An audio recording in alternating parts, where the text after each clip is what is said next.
Is Thomas with Believe in the Run? This is Robbie with Believe in the Run. And I got nothing in my hands, Robbie. It's like a balloon. It's like a helium balloon floating away. Look at that. I'll throw it up. You know what? I ran in the Nike Streak Fly 2 last week, and that's actually almost a half an ounce lighter than this shoe, which is wild. But that only had a 27 millimeter heel in the stack. This has 39, 40 in the heel.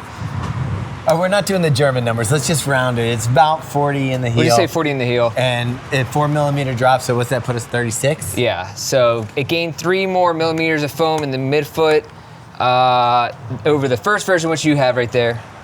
Now, this isn't a full review, but we might as well give a little bit of a backstory.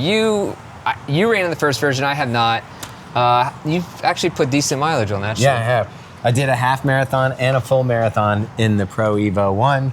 And I will tell you that during the full marathon, I felt like it got a little low on me, but I was about a half an hour over where they told you the shoe would be good for you. Yeah. So we were running it's not a long run shoe? Yeah, no, it's not. I was doing the Boston Marathon. It was a hot year, and it took me a little longer to get done. So I was on my feet a little longer, and I thought, man, I think I would go with the Pro 4 next time, have a little more under the foot, but I don't know. It could have just been me, but I do feel like, and we were talking about this, is this shoe for everyone? Yeah, I mean, Adidas will straight up tell you this shoe isn't for everyone. They say not to buy it unless you're basically an elite athlete or going at pretty quick paces. So why they sent it to us, I'm not sure, but it arrived on our doorstep. So we can talk about it. Almost got stolen, no. But they, we can talk about it. This is first thoughts, of course. I just ran the shoe, just got back from the run.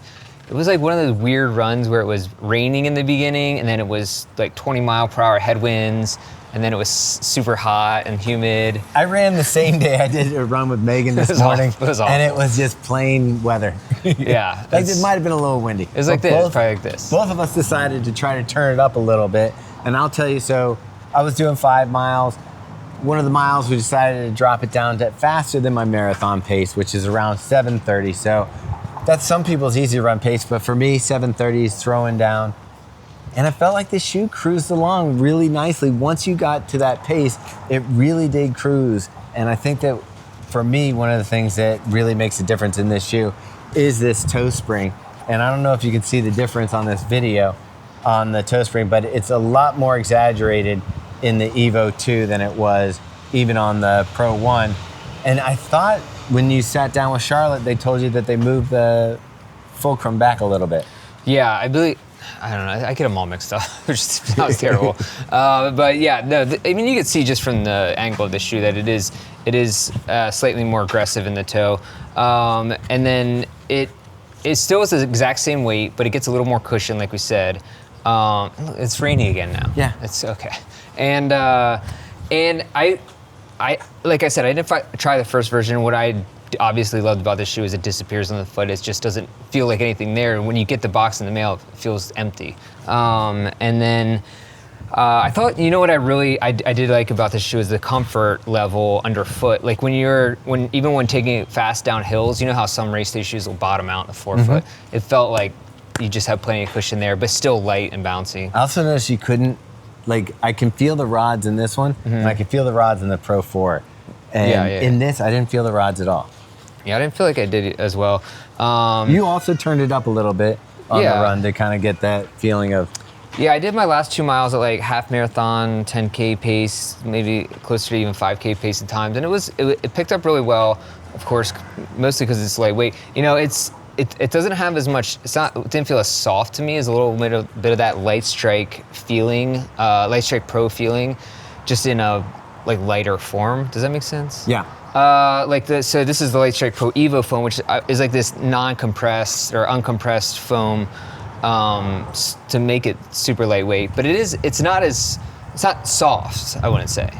It almost feels more hollow than soft. Yeah, that's a good descriptor. Yeah, okay. I would go with that. Like, here's what I liked about it. Like, when I was running and getting into my pace, and I was running with Megan, so I kind of didn't have to worry about the pace too much, just hang on to her hip there. And as we were going, I was like, wow, this really feels like one of those ones, once you hit where you want to be, it just rolls through the stride.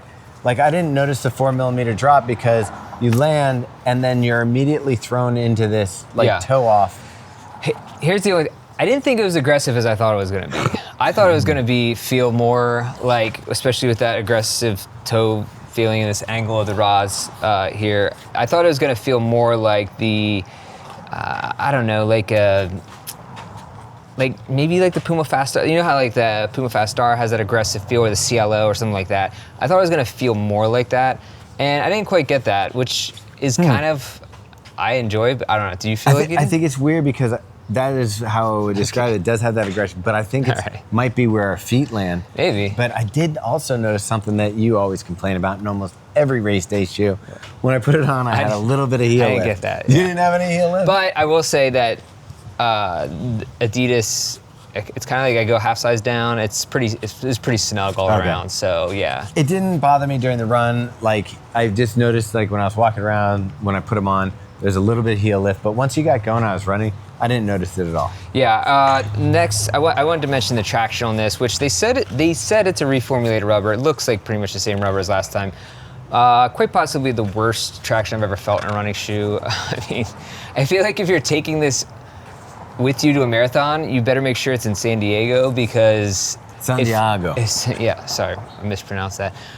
If there is a chance of rain, you better bring a backup shoe, because this was slipping everywhere.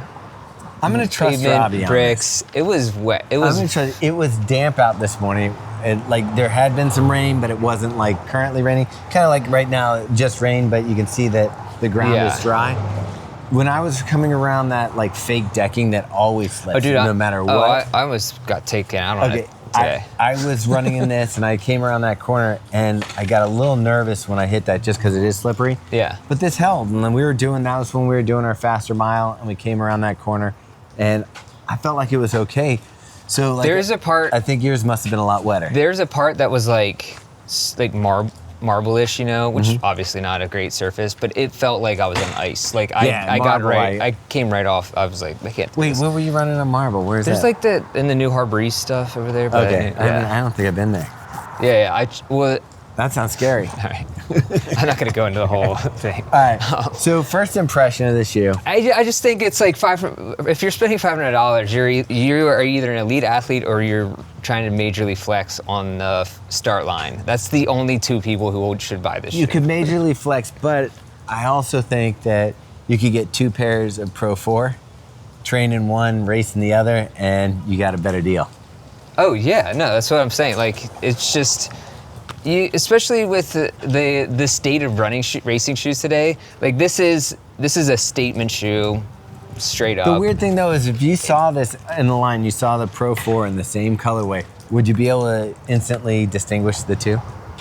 Yeah, it would be hard. I mean, so like as far as flex, you need to do colors that only come out in the Evo Pro 2, so that people can flex. Well, like this silver metallic, I feel like this stands out. Yeah, but I think they have a Pro 4 that's the same color, and an Evo SL. But is it the silver? Does it actually shine like that? I don't know. I do like the shine. Yeah, it's nice. All right, let's wrap this up. All right, this is a long first thoughts. I'm sorry, people.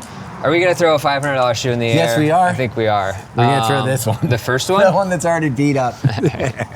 All right. You ready? Yep.